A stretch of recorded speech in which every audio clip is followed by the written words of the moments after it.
今天我们要聊聊一个既有趣又实用的话题——善良，可以是一个人最厉害的武器。在与人相处的过程中，胜算最大的要素是善良和宽容。这种善良在短期中也许会吃亏，但从长期看，一定能得利。善良和宽容的人也许会输掉一场短暂的战役，但一定可以赢得一次长期的战争。大家好，我是人生赢家，欢迎来到我的频道。你有没有遇到过这样的情况？仅仅因为一次误会就和朋友闹翻，或者在购物时遇到不愉快的经历，影响你几天的心情。工作中难免犯错误，当你犯错误时，就像一只愤怒的小鸟，而旁边总有几只猪在笑。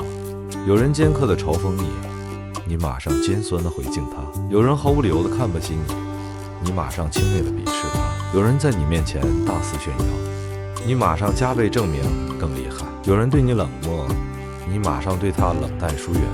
你讨厌的那些人，轻易就把你变成你自己最讨厌的那种样子。那么，你究竟错在哪里？别担心，让我来告诉你答案。你一定会看了一遍又一遍。这个秘密武器绝对颠覆你的认知，请你一定看到最后，你就会知道这件武器对你来说有多厉害。好，让我们马上开始吧。Twitter 的创始人杰克·多尔西 Jack Dorsey 之间的互动引起了广泛关注。这两位科技巨头在社交媒体上公开讨论了比特币 Bitcoin 和加密货币的未来，并在多个场合表达了对彼此观点的尊重。在合作的初期，埃隆·马斯克和杰克·多尔西都选择了互相支持，展示了合作的意愿。然而有一次，马斯克在推特上发布了一条关于比特币能源消耗的负面消息，导致比特币价格大幅下跌。多尔西决定采用以牙还牙策略，他在推特上公开反驳马斯克的观点，并强调比特币在未来的潜力和价值。什么是以牙还牙策略？简单来说，就是你怎么对我，我就怎么对你。如果你对我好，我也对你好；如果你对我不好，那我也不会客气。当马斯克意识到自己的言论可能对市场造成了不良影响时，他迅速调整了自己的态度，并在后续的推文中表达了对比特币的支持。在后续的互动中，马斯克和多尔西都没有试图在短期内获取比对方更多的利益，而是专注于长期的互利合作。由于以牙还牙策略的简单性和透明性，马斯克和多尔西都很容易理解并模仿对方的行为。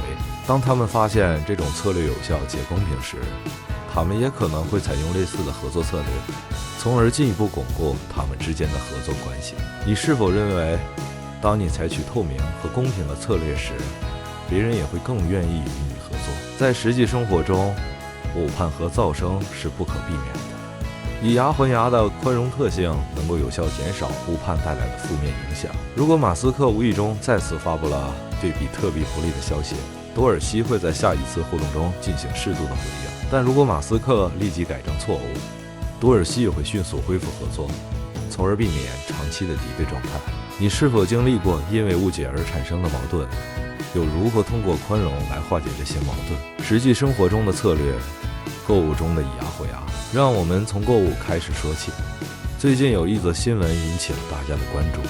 在美国，知名博主和 YouTuber Naomi Wu 娜美因推荐的一款电子产品质量问题而被大量用户投诉。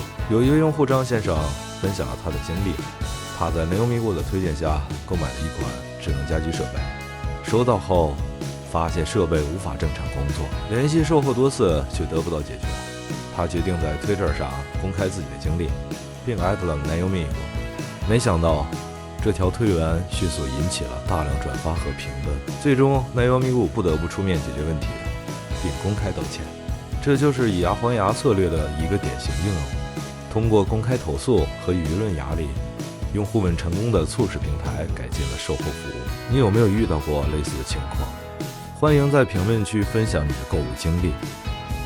这也提醒我们，在面对不公正待遇时，不要轻易放弃，而是要积极寻求解决办法。再来说说社区互动。最近，一则关于华裔演员刘玉玲罗 C 六的新闻引起了大家的关注。刘玉玲在 Instagram 上发表了一篇关于亚裔维权的帖子，结果遭到了大量恶意攻击。起初她很生气，想要回击，但后来他选择了以牙还牙的宽容特性。刘玉玲的冷静和理性赢得了其他网友的支持，最终那些恶意攻击的人被其他网友批评，甚至有些人主动道歉并删除了恶意评论。这种情况下，以牙还牙策略的宽容特性帮助他维护了社区的和谐，同时也保护了自己的权益。你有没有在社区互动中遇到过类似的情况？你是怎么处理的呢？在网络社区中，言论自由固然重要，但也需要有一定的规范和礼仪。面对恶意攻击和不公正批评，我们可以选择冷静应对，通过理性和事实来回应。这不仅能保护自己，也能净化网络环境。在职场中，团队合作是成功的关键。然而，团队成员之间难免会出现误解和冲突。最近的一则新闻报道了硅谷一家知名科技公司内部的一个小故事。一位华裔员工因为项目进度问题与同事发生了争执，起初双方都很生气，但后来他们选择了以牙还牙的宽容特性，私下进行了沟通，了解了彼此的难处，并共同制定了新的工作计划。结果，这个项目不仅按时完成，团队的合作关系也更加紧密。这就是以牙还牙策略在职场中的应用，通过理解和宽容，解决了冲突，达成了共识。你有没有在工作中遇到过类似的情况？你是怎么处理的呢？在职场中，冲突和误解不可避免，但关键在于如何处理。通过沟通和理解，我们可以找到解决问题的办法，避免矛盾升级。同时，宽容和互惠的态度也能增强团队的凝聚力和合作精神。家庭生活中的以牙还牙策略，在家庭生活中，家人之间的相处也需要合作和信任。最近有一则新闻报道了布兰妮父亲杰米以拯救布兰妮为名，对于布兰妮进行了全方位的严格的控制，从生活到工作再到社交，布兰妮无权使用手机，不能随意外出，甚至被强制安置了节育环，以防再度怀孕。从2007年开始，这样的生活持续了近10年，这让布兰妮感到非常不满。她一直在寻求摆脱父亲的控制，拿回自己的自由。经过2年多的法庭审判，布兰妮终于和她的父亲和解，而她的父亲被爆出腿部感染严重，经历了5次手术都无法阻止恶化，最终医生不得不采取截肢的治疗方法。当布兰妮得知，立即表达出对父亲身体的担忧，并提出要给父亲汇款，帮助他渡过难关。他在自传《The Woman in Me》透露，家人毕竟是家人，我真心希望所有家人都和好如初，幸福和睦的相处。血浓于水的亲情力量，让他在经历了多年的波折生活之后，选择了释怀过去的仇恨。可以很明显地感觉到，布兰妮非常渴望与家人建立稳固的关系，她想在宽容与谅解中找到内心的平静。其实，不只是我们这么认为，科学研究也支持以牙还牙策略的有效性。著名博弈论学者罗伯特·阿克塞尔罗德 （Robert Axelrod） 在他的研究中发现，以牙还牙策略在重复博弈中非常有效。他通过计算机模拟实验发现，这种策略能够在长期合作中获得最大的收益。阿克塞尔罗德的研究表明，以牙还牙策略的成功在于其简单性和透明性。你怎么对我，我就怎么对你，这样双方都很容易理解和接受。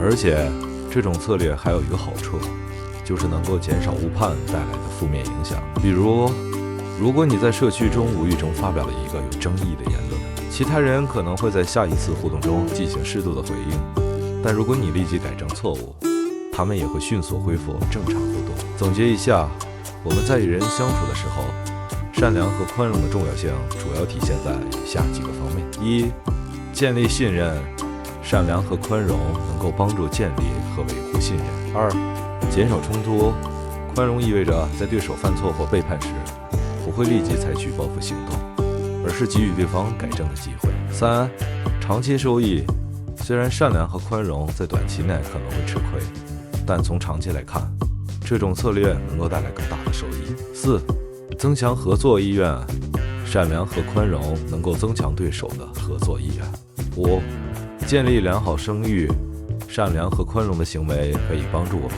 建立良好的声誉；六、应对不可预测性，我们的对手行为有时是不可预测的；七、促进互信与合作，善良和宽容能够促进互信与合作。所以，善良和宽容不仅是道德上的选择，更是一种聪明的策略。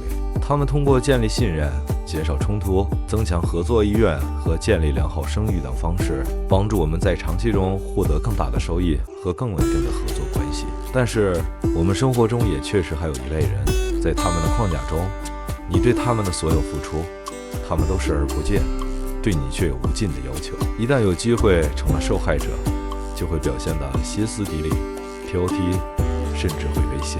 这样的人很简单，要么让他们离开，要么你就躲得远远的。你没有必要与他们周旋。希望今天的视频对你有所帮助。如果你喜欢我的内容，请点赞、订阅，并在评论区分享你的看法和经历。我们下期再见。